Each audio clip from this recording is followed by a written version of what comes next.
सुप्रभात बच्चों। आज आप सिल्वर वेडिंग मनोहर श्याम जोशी द्वारा लिखित इस पाठ को समझने जा रहे हैं, सीखने जा रहे हैं। तो चलिए आज हम ध्यान से इसको सीखते हैं, समझते हैं, ताकि आप इस मज़ेदार पाठ को समझ सकें और आगे इसके प्रश्नोत्तर कर सकें। सिल्वर वेडिंग कहानी के लेखक प्रसिद्ध पत्रकार, कथाकार हैं और जिनका नाम है मनोहर श्याम जोशी।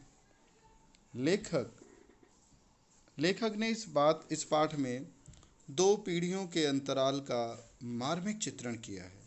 एक तरफ भारतीय सभ्यता और संस्कृति के पक्षधर हैं यशोधर बाबू, तो दूसरी ओर पाश्चात्य संस्कृति के पक्षधर हैं उनके बच्चे और पत्नी। कहानी के मुख्य पात्र यशोधर बाबू हैं। वे सेक्शन ऑफिसर के पद पर कार्यरत हैं, अपने कार्य के प्रति जवाबदेह हैं, जिम्मेदार व अनुशासन प्रिय हैं, सामाजिक अधिकारी हैं। समय समय पर मनोरंजक बात कहकर शुष्क वातावरण को हल्का बना देते हैं। वो किशनदा यशोधर बाबू के आदर्श हैं, उनके गुरु हैं, उनके बॉस हैं। क्योंकि उन्होंने यशोधर बाबू को अपने यहाँ रखा था, अपने दफ्तर में नौकरी दिलवाई थी और उन्होंने अपना अमूल्य मार्गदर्शन उन्हें प्रदान किया था। कार्यालय यानी ऑफिस में चड्ढा ने एक बार उनसे पूछा कि आपकी शादी कब हुई थी। तो यशोधर बाबू ने बताया कि उनका विवाह 6 फरवरी 1947 को हुआ था। मेनन ने उन्हें बधाई देते हुए कहा कि आज तो आपका सिल्वर वेडिंग है, सालगिरह है। चड्ढा ने पार्टी के नाम पर जैसे तैसे 30 रुपये निकलवा लिए। उसके बाद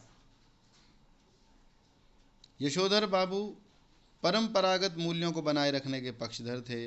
उन्होंने सिल्वर वेडिंग को गोरे लोगों का चौंचला बताया। वे फिजूल खर्चों में विश्वास नहीं रखते थे। यशोधर बाबू पैदल ही ऑफिस जाते हैं। यशोधर बाबू के 3 पुत्र और 1 पुत्री है। बड़ा बेटा भूषण एक विज्ञापन कंपनी में कार्यरत है, एड कंपनी में काम करता है। दूसरा बेटा IAS की तैयारी कर रहा है और तीसरा बेटा स्कॉलरशिप लेकर अमेरिका चला गया है। उनकी एकमात्र पुत्री है, वो विवाह योग्य हो गई है, पर उसको कोई वर पसंद नहीं आता। वह भी डॉक्टरी की उच्च शिक्षा के लिए अमेरिका जाने की धमकी बार बार दे देती है पिता को। अब यशोधर बाबू अपने बच्चों की तरक्की से प्रसन्न हैं। वहाँ समहाउ यह भी अनुभव करते हैं कि वह खुशहाली भी कैसी जो अपनों से परायापन पैदा कर दे। यशोधर बाबू की पत्नी अपने मूल संस्कारों से किसी भी तरह आधुनिक नहीं थी, लेकिन बच्चों की तरफदारी करने की मातृ सुलभ मजबूरी, अर्थात माँ में आसानी से ये पाई जाती है मजबूरी कि वो बच्चों का फेवर करती है। तो इसी चक्कर में माँ को भी आधुनिक बना दिया। जब यशोधर बाबू का विवाह हुआ तब उनका संयुक्त परिवार था। यशोधर बाबू की पत्नी की हमेशा ये शिकायत थी कि उन्होंने तब भी कभी उनका पक्ष नहीं लिया। अपनी पत्नी का पक्ष यशोधर बाबू ने नहीं लिया।